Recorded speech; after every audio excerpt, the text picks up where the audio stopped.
Anurag Basu is one of those rare filmmakers in Bollywood who doesn't just direct a movie, he breathes life into it.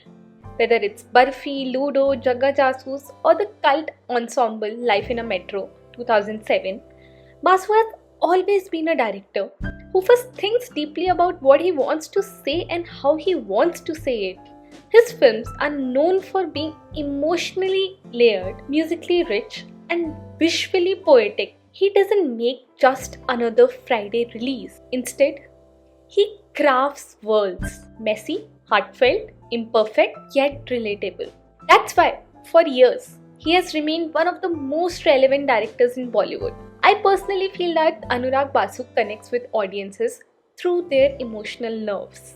He knows when to hold back, when to add just a pinch of emotion, and when to make you feel like the world is crashing down. So naturally, when Metro in DINO was announced as a spiritual sequel to Life in a Metro, expectations shot through the roof.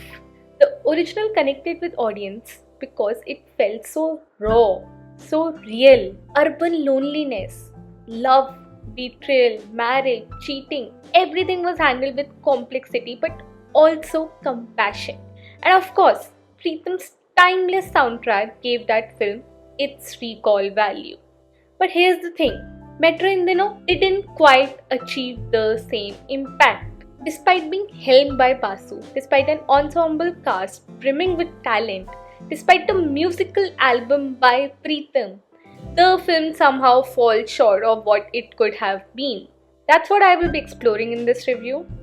Why this film became more of a sleeper hit than a blockbuster, what worked, and where I think it missed the mark. And before we go further, yes, this review has some spoilers. So if you haven't watched the film yet and don't want the plots revealed, maybe just watch some parts of this video. But if you are here for a detailed analysis, strap in because this one is going to be long.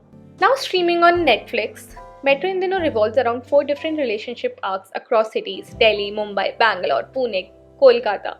Interwoven with music, dialogues is often sung literally, with 9 interconnected characters in the form of Neena Gupta, Anupam Kher, Shashwat Chatterjee, Konkana Singh Sharma, Pankaj Tripathi, Sara Ali Khan, Aditya Roy Kapoor, Fatima Sana Sheikh, and Ali Faisal.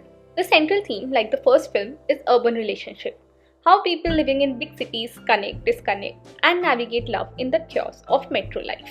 At its heart, the movie tries to show how all these stories are bound together by one common thread: the struggle to love, commit, and talk in today's metro culture. Let's start with tone and execution. Basu's direction is visually poetic. The film is choreographed almost like a stage play.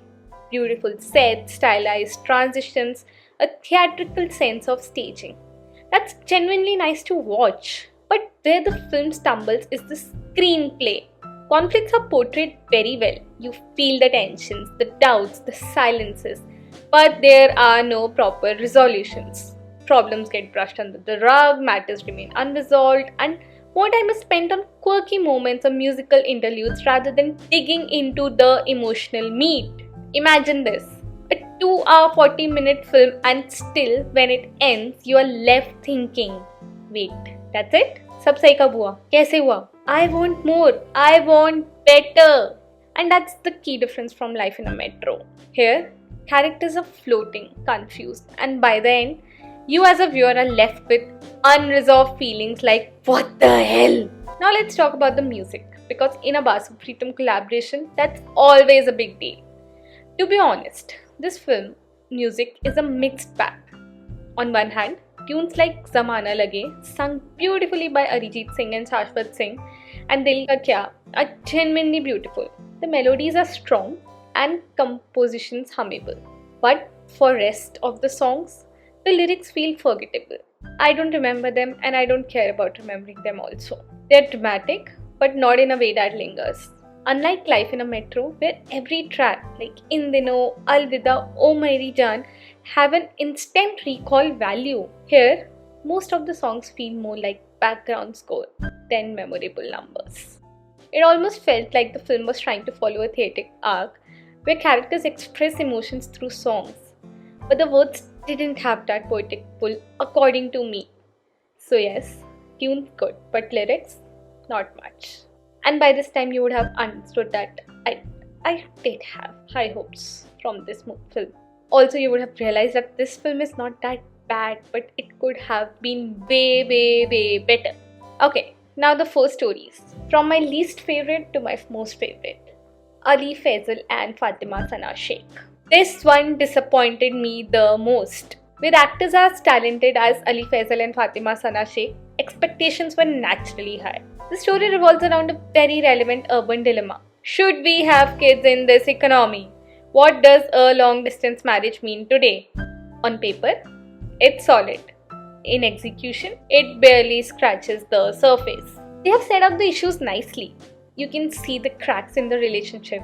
But as suddenly we see them forgiving each other without any actual confrontation. Like, भाई कब कहाँ कैसे at least एक दूसरे से बात तो कर लो. Tell each other what's going on, what's happened, what's wrong, उनका कैसा support चाहिए. If you have been with someone for years, is it that easy to doubt them or to cheat them within a few days?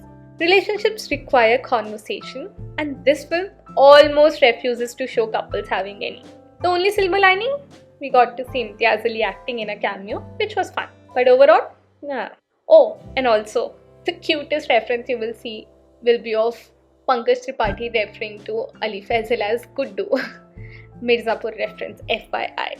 Second, Sara Ali Khan and Aditya Roy Kapoor. This one stung because it could have been the story of my generation.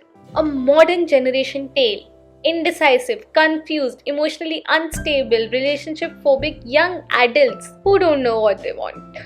Aditya Roy Kapoor was perfect here. Carefree, fun, almost as if he was just being himself on the set. He was so refreshing to see. Just pure fun, but acting was good. Sara Ali Khan honestly impressed me.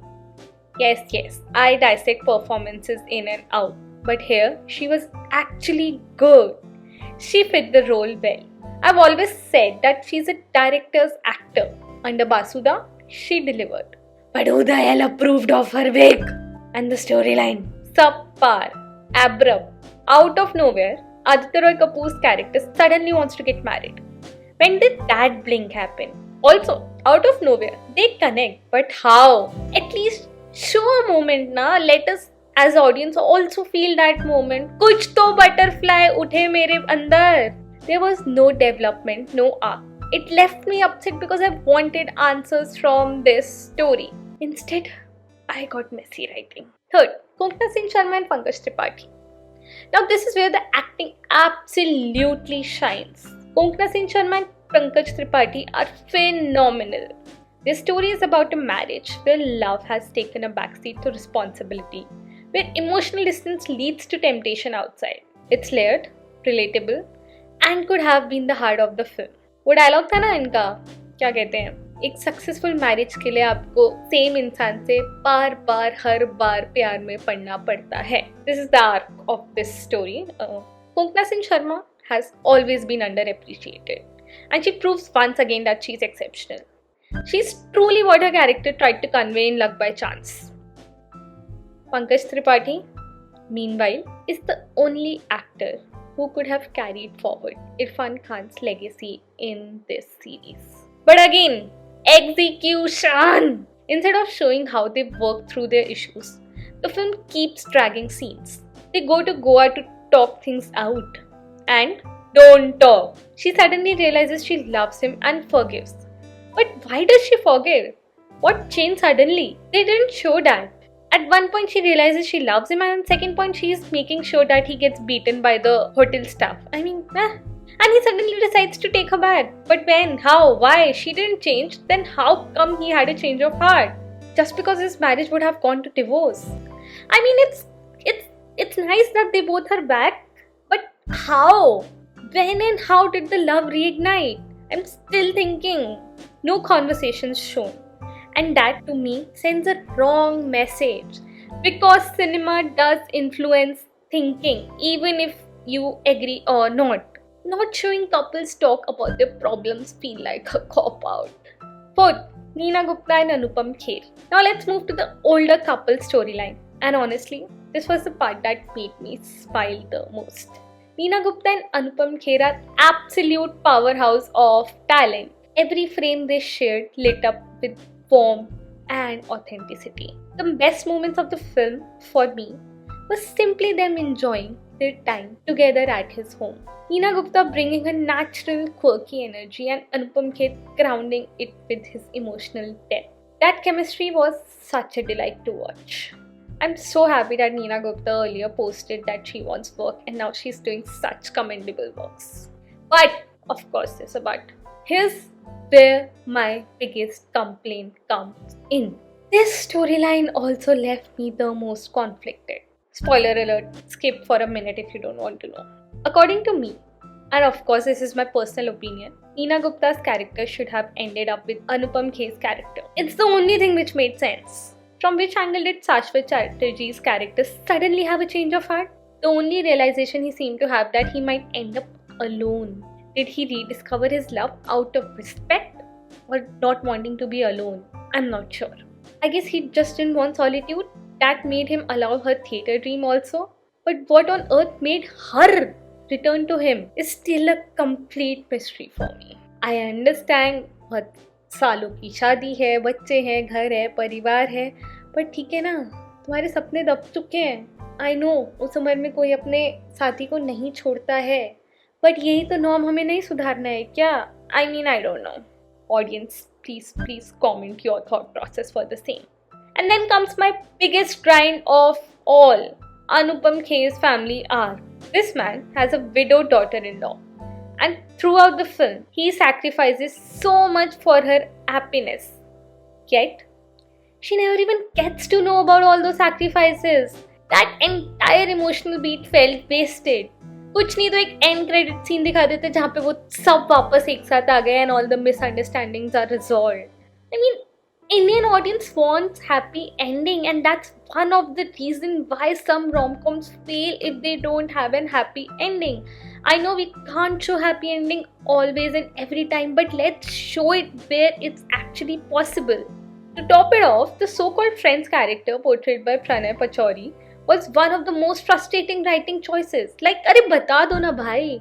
Just tell the daughter-in-law that her father-in-law is acting so that she goes ahead and enjoy her life, starts a new life with the friend. अरे इसमें क्या है? Just उसको बस यही है ना कि उसको यूके शिफ्ट होना पड़ जाएगा and Anupam Kher's character stays in Calcutta.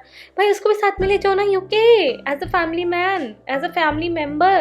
एक वीज़ा ही तो लगवाना है, and believe me, मैंने बहुत वीज़ा लगवाए हैं तो मुझे पता है ये दिक्कत नहीं देगा. But no, what we get instead is a full-on sacrifice, unnecessary riffs, melodrama, and in the end, he's left alone. Nobody wants to see that.